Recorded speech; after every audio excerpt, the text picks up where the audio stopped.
Welcome to another episode of the podcast known as Blending the Family. I am your host, Tommy Maloney, and I apologize for whatever this weird sound is. To me, it sounds like a UFO landing inside my hotel room here in Goodyear, Arizona.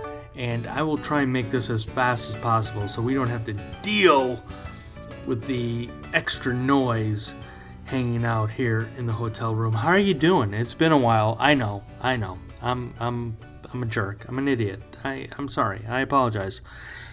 This episode is one of the episodes where I'm actually interviewed. I am interviewed on Divorce at Altitude with Ryan Kalamaya, and I am super excited to share this episode with you. Unfortunately, during this episode, we talk about the new book, My Dad's Advice at 5:04 a.m., hoping it was going to be out by September. Well, not yet. We're close. And I know, you're like, Tommy, you keep saying that, but well, we're closer. How's that? We're closer. Fall of 2021. It is right now in the final, or it's now not in the final edits. We're done with the edits. It's now going to be the layout of the book. And that shouldn't take too long. I mean, I don't know. What do I know? Anyway, so again, this is super cool. I love it when I get to be interviewed. Ryan was a great host. We had some fun. A few things we will hear on this episode is how I went through my divorce, how I was asked for a divorce. We talk about one of my favorite topics of these days is Stoic philosophy. And, you know, one of the things I get this question actually a lot, and that is the word bonus, because you'll hear me describe, not only in the past I've described my wife's two daughters, my two bonus daughters, and versus the word step. I'm just not a fan of the word step. It's just something it's never been in my vernacular. I don't like it. To me, it's a negative word. That's why I like bonus. If you're going to label something, try and label it in a positive way. And that's what I hopefully have done with the word bonus. So we talk about that. But again, I love the opportunities where I get to just kick back and not have to really think. And you'll probably hear that on this episode. So anyway, I want to, again, thank Ryan Kalamaya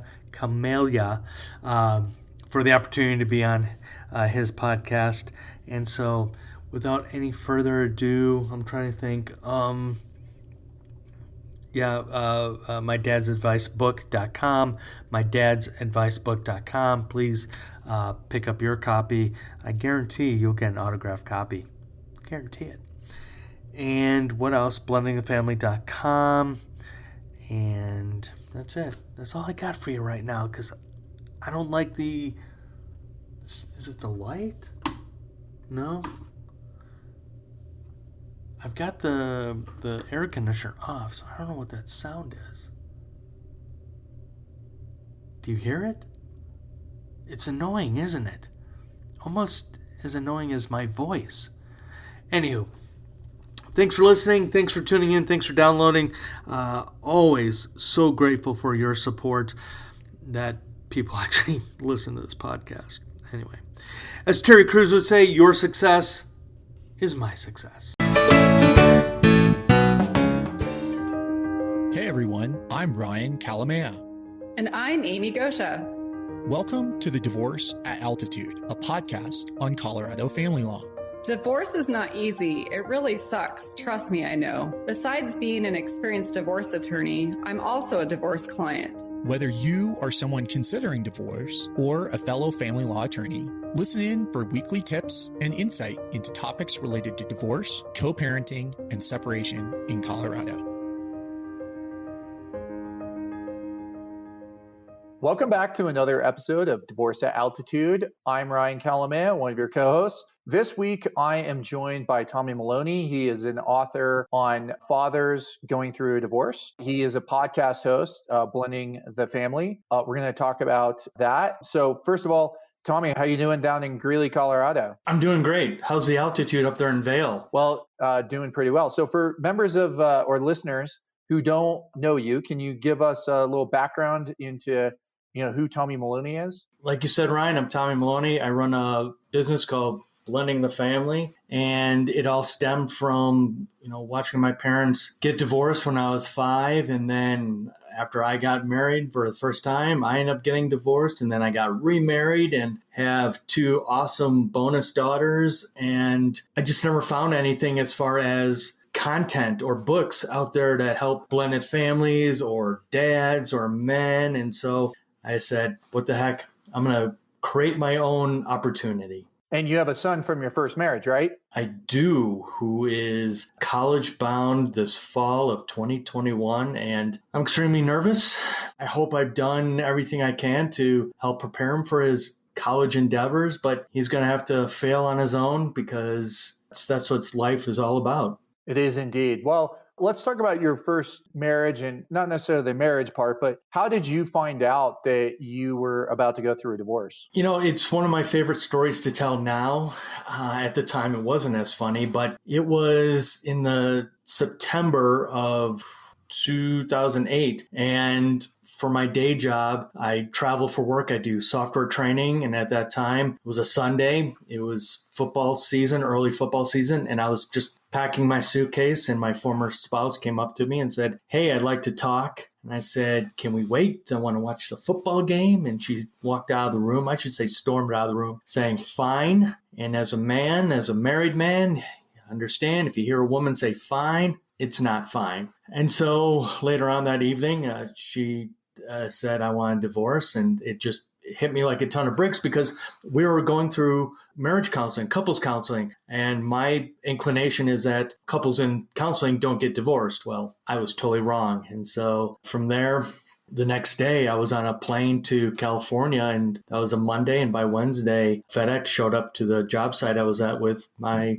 divorce papers. So it was pretty quick. What was the experience like? Was it quick and easy, or was it something a little bit more emotional for you? Oh, it was definitely emotional. I mean, as somebody who's gone through years of therapy, battling depression, several suicide attempts when I was a lot younger, it was rough because I'm such an introvert, Ryan, that I don't like to share personal things outside of the work. And so I felt pretty much on my own, even though I did have a good close family. I was on the phone constantly with my mom and my dad and dear friends of mine that had gone through divorce. So I was getting a lot of great help as far as mental, but probably the biggest thing, and I'm not just saying this because I know what you do, Ryan, but the biggest mistake I made was I didn't go through any kind of legal counsel. We didn't go through any mediation. And so that added a lot of stress even after the divorce, because I ended up in court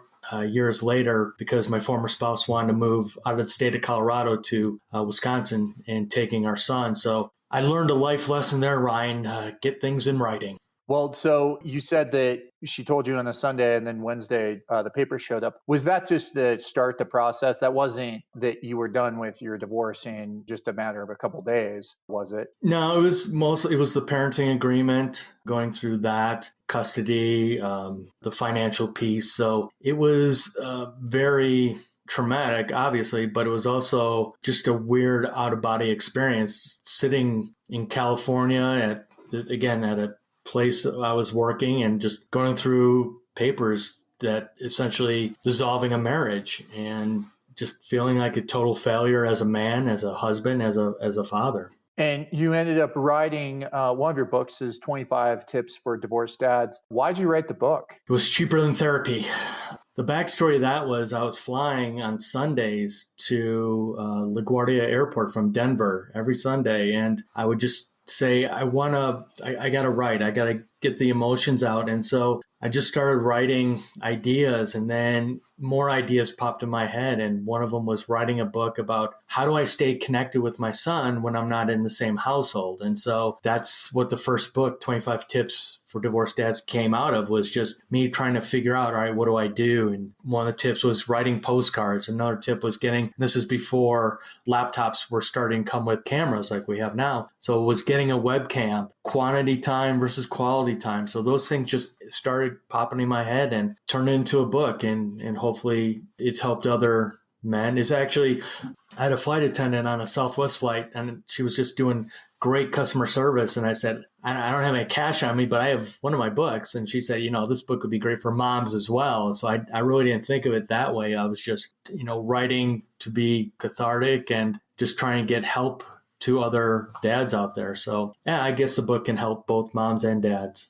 And to give listeners an idea of your parenting schedule and your journey, can you tell us a little bit about how often you were seeing your son and kind of the changes? You mentioned an attempt at relocation and what happened, in the divorce and throughout the post-divorce phase. Yeah. So for me, because I traveled for work, I really didn't have the funds at the time to go house hunting. And so the first phase was to save up some money in order to find a place for some stability for my son Connor and I for the weekend. So I had him every other weekend, and there were many times. So the divorce was final December 2008. So September 2008, I'm told my former spouse wants a divorce by December 23rd, a date that will live in infamy in my head. I was officially divorced. And so the weekends I had my son, we pretty much were in hotels. He did have a stipulation, and one stipulation, the hotel had to have a pool, which was funny because he couldn't swim at the time, but it was a great bonding moment. So I got to teach him how to swim, and we ordered room service. We had, in my mind, Ryan, it wasn't a perfect situation. He said to me months later, said, when are you going to get your own place, Dad? And so, that lit a fire in me to,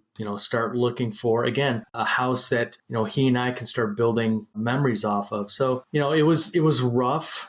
Those first few years of traveling, only having him every other weekend. And that's the thing, not to self-promote, but I have a new book coming out, and, I was going through editing one of the chapters, and one of the things that came into my mind, Ryan, was that, things that my dad said to me, that he always apologized for being a bad dad. And it's like, I was doing that too. And I just realized, Ryan, that we men or we dads need to stop doing that, because you're diminishing yourself and your self-worth. And in my view, with my dad, he was doing the best he could, and I was doing the best I could. And were there times where I missed out on opportunities because I was traveling for work? Yeah. Did I beat myself up over it? Yeah. But the bottom line there, Ryan, is if I wasn't working, I wasn't able to help support my family. And if I'm not supporting my family, then I don't have anything. So that's, one of the life lessons I've just had to come to realization recently, was that dads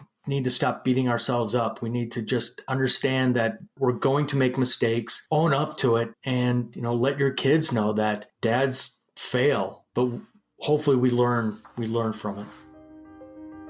This episode is brought to you by our law firm, Kalamaya Gosha. Amy and I describe our law firm as an innovative and ambitious trial team that pushes the boundaries to discover new frontiers in family law, personal injuries, and criminal defense in Colorado. We currently have offices in Aspen, Glenwood Springs, Edwards, Denver, and Boulder. If you want to find out more, visit our website, kalamaya.law. Now, back to the show.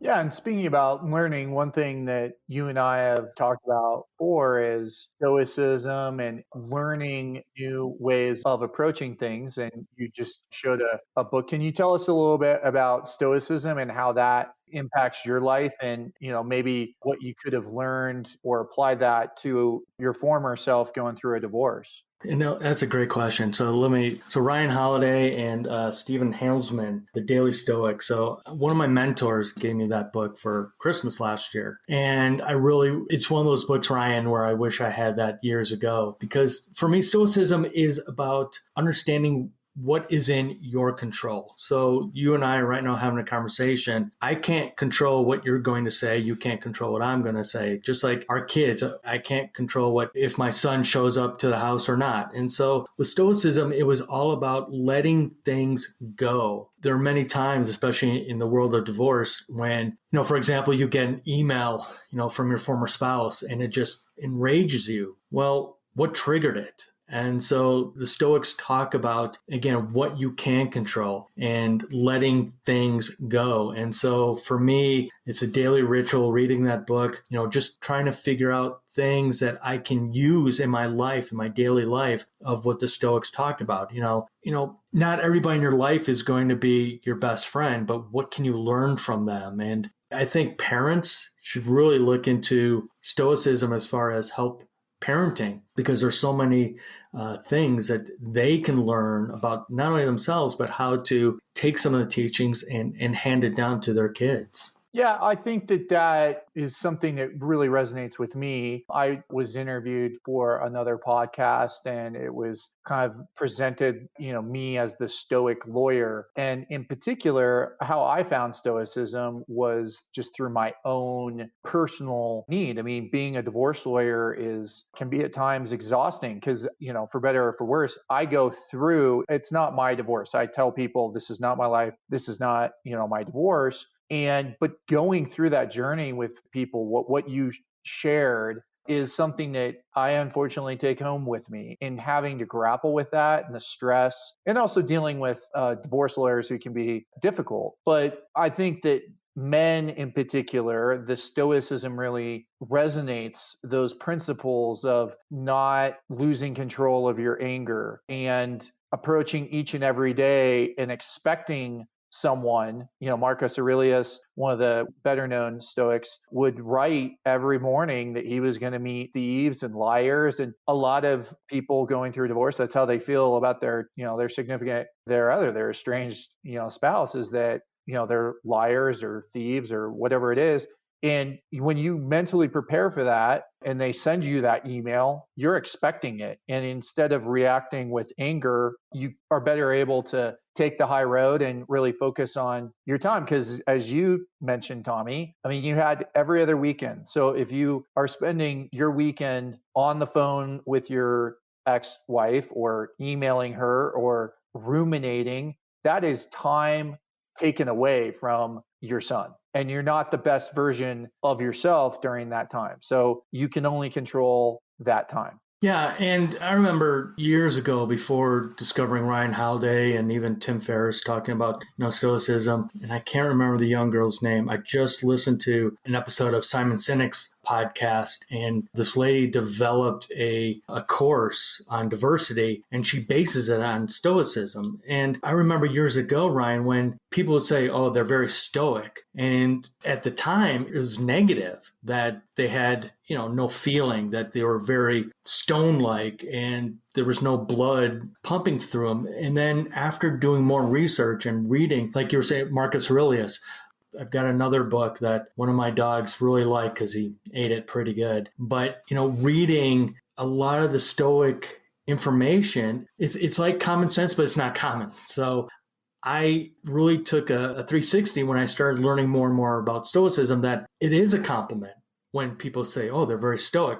Because in my mind, that means that they're able to listen and not react. And I think a lot of times, especially in your situation in the divorce world, you've got clients that are overreacting without listening first. And that's probably, as a parent, that's one of the biggest things I've taken away more as a parent, is the listening to my kids versus stepping in and giving them advice. I've taken the time where I want them to organically start that conversation of saying, hey, can you help me with this? Or what do you think of this? And so because of, reading Stoic philosophy, I've become, I think in my view, a better listener. And it's helped me, as a podcast host, is to be able to just listen and not react right away. Yeah, I think that there's a number of tenets of Stoicism that resonate with me personally, but also in particular the dads going through a divorce. Because, it's a stressful time. You talked about therapy.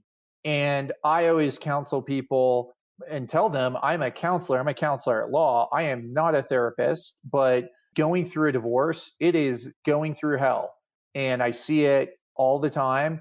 And just dealing with the mental health, people deal with it in different ways. Some people, they get heavy into the religion. Some people, they exercise. Some people, abuse it with a bottle.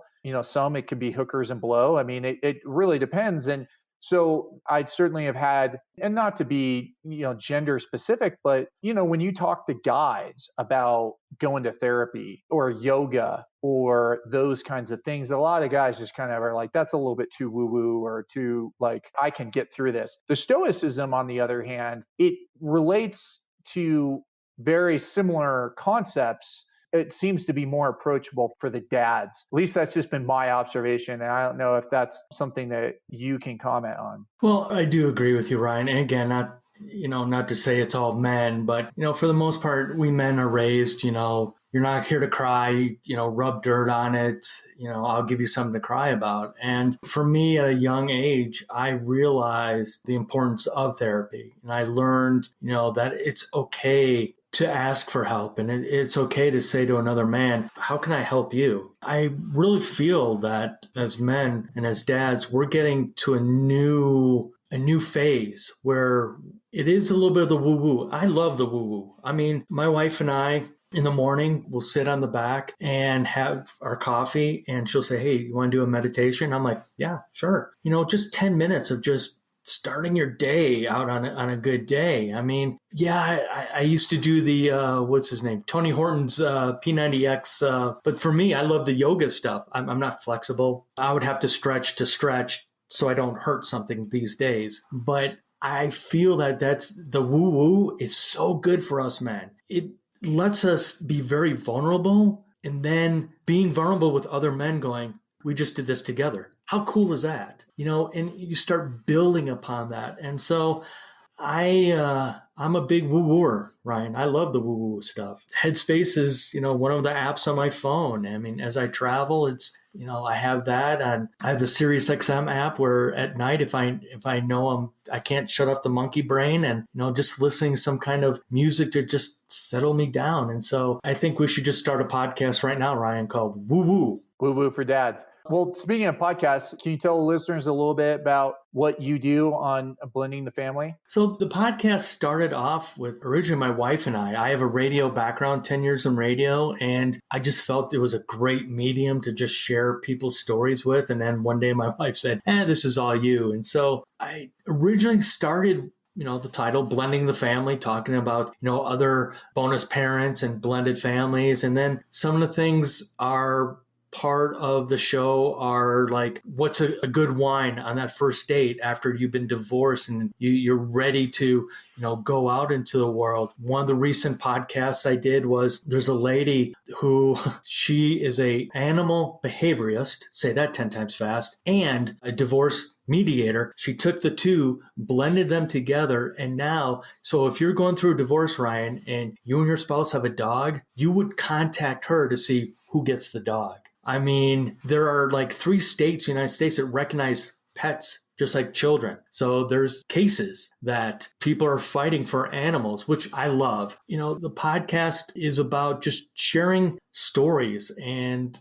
trying to spotlight positive fatherhood. And again, I think we're on a new wave, Ryan, of positive fatherhood. I mean, there's so many great dads out there. And the new book, My Dad's Advice at 5:04 a.m., I want to make sure that I put the spotlight on, in your world, Ryan, I'm sure there's a lot of crazy ex-husbands or idiot ex-husbands. That was me, but I'm an awesome dad. I love my kids. I love doing whatever I can to support them. And so with the podcast, again, I get to share other people's stories to help promote positive fatherhood. So why'd you write your recent book, Your Father's Advice at 5:04 a.m.? Why'd you write the book? So the book title comes from my TEDx talk. And that was just a whirlwind. Once I got accepted, I was like, oh crap, I got to put something together. And the first thing that popped in my head was, so the backstory is when your kids are born, you start calling family members to say, you're a grandmother, you're a grandfather, what have you. And I had this conversation way before my son Connor was born with my dad. And my dad really wasn't accepting his role of being a grandfather. And so the morning of Connor being born, hence at 5:04 a.m., I was talking to my dad, and my dad said, as a dad, your role is to screw up your kid as best you can. And my dad has a very dry sense of humor. So I really didn't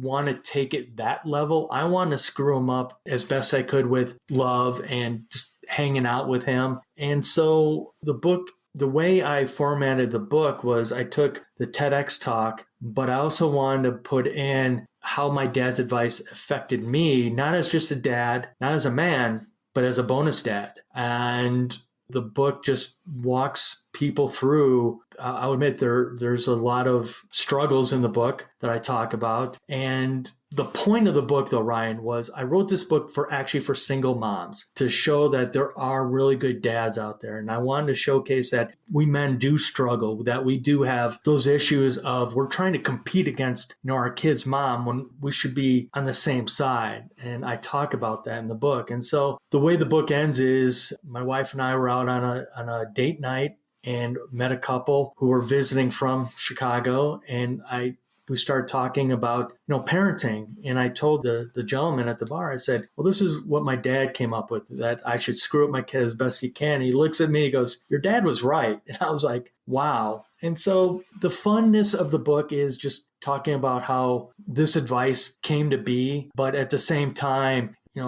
showing other moms that I'm an idiot ex-husband, but I'm there for not only my son, but my 2 bonus daughters. And so that's where the book comes from. And so September, the book is hopefully out. Well, hopefully listeners can check that out. You mentioned bonus parent, bonus daughters. Can you tell our listeners, why do you use bonus instead of step?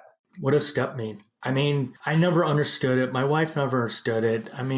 If you look back on the history of the TV show, The Brady Bunch, because a lot of my philosophy comes from the Brady Bunch, but they never used the word step. They never labeled the kids. And so I know it's not reality. And so if I'm going to have to explain to somebody who these other people are, these now young adults that are in my life, who they are, I want to put a positive spin on it. And so the positive spin is, instead of saying, oh, this is my stepdaughter, or this is their stepmom, or whatever, bonus. It should be a bonus that you're a part of a new family and that you get to be a part of it. And so bonus, I don't know where I heard it, honestly, Ryan, but it stuck with me. And so I just think if we could take labels away, that's fine. But I understand that kids still need that comfort. And so bonus just stuck with us.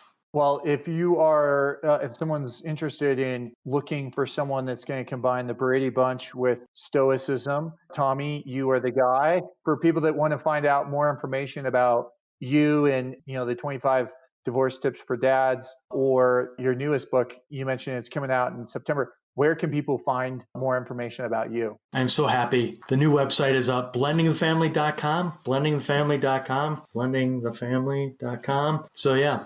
That's all in a nutshell. You can get the latest episode of the podcast. You can read blogs. So yeah, it's all there. blendingthefamily.com. Well, thanks, Tommy. And people can check out blendingthefamily.com. And until next time, this is Ryan Kalamaya and Divorce at Altitude. Thanks again.